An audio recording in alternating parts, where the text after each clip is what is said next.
Let me first welcome you all to this webinar. And the first thing I want to do is thank all the people who have contributed to this special issue. It's very nice to have this as a hard copy in your hand.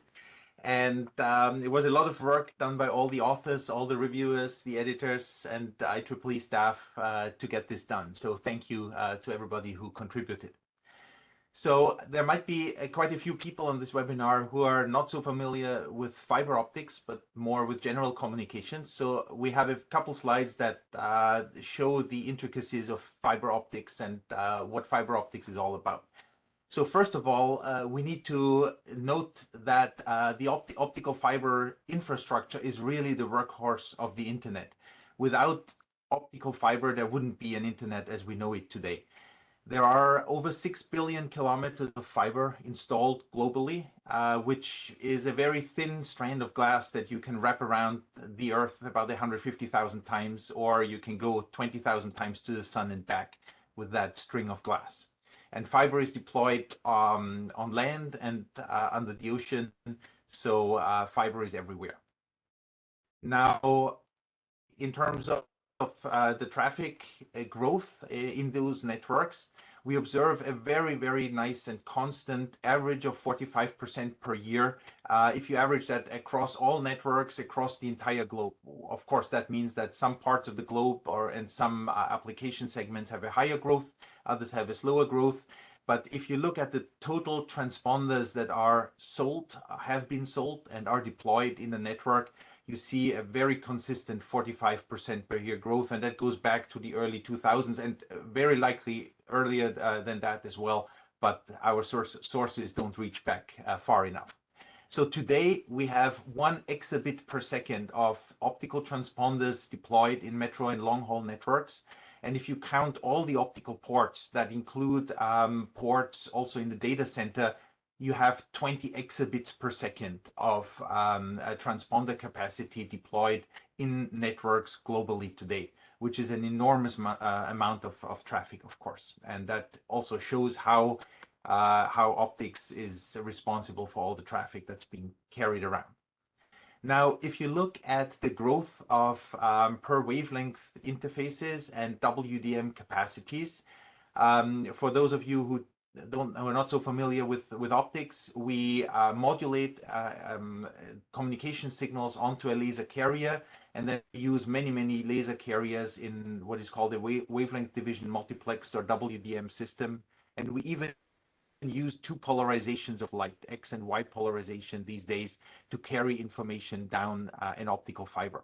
So what you see here is, as a function of the years, on a logarithmic scale, you see very nice straight lines, which mean exponential growth of per wavelength interface rates, going all the way from sub-gigabit per second in the 80s, all the way to over a terabit per second today. That's what commercial systems can carry on 1 wavelength today, with a growth rate of 20% per year. Then in the mid-90s, WDM came around, and with WDM, network traffic per fiber increased at 100% per year, then saturated to 20% per year, and is now really approaching a very strong saturation where there is little hope of getting more information capacity over a single optical fiber. And that is also corroborated by WDM research. You see here research results, which also show that same trend, the strong growth in the 90s, then a saturation to 20% per year, and a very, very strong saturation now, even if you include multiple optical amplification bands like the SC plus L band. So even research is grinding to a halt here. And that's exactly what this special issue is covering, ways to overcome that capacity crunch. And there are many ways to do that, involving to some extent new fibers. So you can go ultra broadband, which is done using hollow core fibers, for example. You can use fiber bundles, those thousands of fibers in the same cable. And you can use multi-core fibers, where you have multiple optical light guides that are embedded in a single glass cladding. And you can even go denser than that and have coupled cores and few moded and multi-moded fibers, where you carry individual information over different spatial modes of an optical fiber. So we'll cover all of this in this webinar, and it's all covered in this special issue as well. So the first paper in this special issue was written by Werner Klaus and co-authors, and it's about the role of parallelism in the evolution of optical fiber communication systems. And what that paper does is it gives a very good overview of where systems are, where the trade-offs are, both for ultra-wideband and for spatially parallel systems.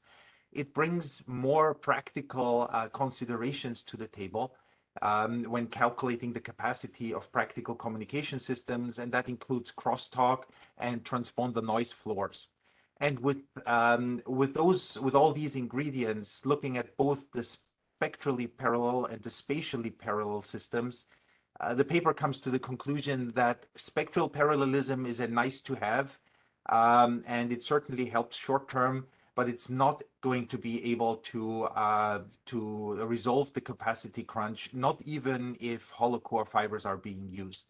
So both for conventional and for hollow core fibers, spectral parallelism is nice to have, but not the solution. The only solution is spatial parallelism, which, as I said before, comes in terms of fiber bundles, multi-core fibers, or few mode fibers.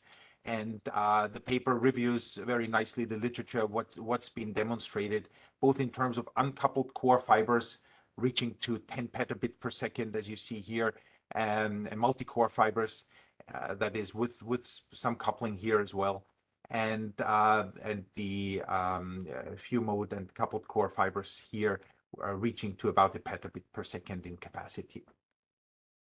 The next paper of that issue by Mark Steif and co-authors talks about the information capacity bounds on the fiber optic channel and examines a long history of publications in terms of treating the nonlinear fiber channel using Shannon information theory. An important chart here is this one, which looks like a cartoon, but it's much more than that. And those of you not familiar with fiber nonlinearity will be very familiar, or maybe familiar with the AWGN channel, the additive white Gaussian noise channel, where the capacity, that dashed line here, is just Shannon's formula. And not surprisingly, as you increase the launch power, the optical power or the signal power, the signal to noise ratio improves, and you get more and more capacity without bounds. Once you go into the fiber channel, if you hit a certain optical power level, fiber nonlinearities start to degrade the signal and degrade the signal to noise ratio, and therefore the capacity drops again. So there is an optimum launch power on the fiber optic channel, and it can be shown that the AWGN channel from the Shannon formula represents an upper bound to the information capacity of the fiber optic channel, and this blue curve here represents a lower bound of the capacity of the fiber optic channel.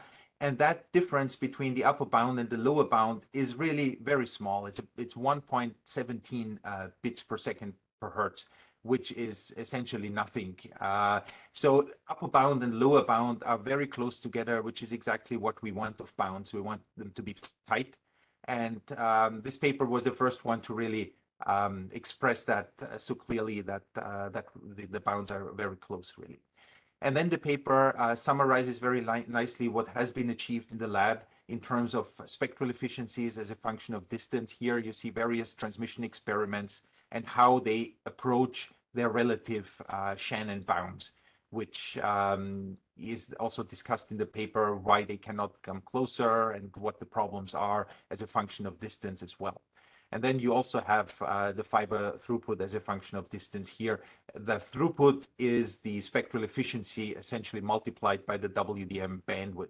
So that's the absolute capacity that the fiber can carry. This is just the spectral efficiency or the capacity per unit bandwidth. It's a very nice review of all the experimental results. Okay, so with that, I would like to hand it over to Kazuhide Nakajima, who covers the second part of the papers.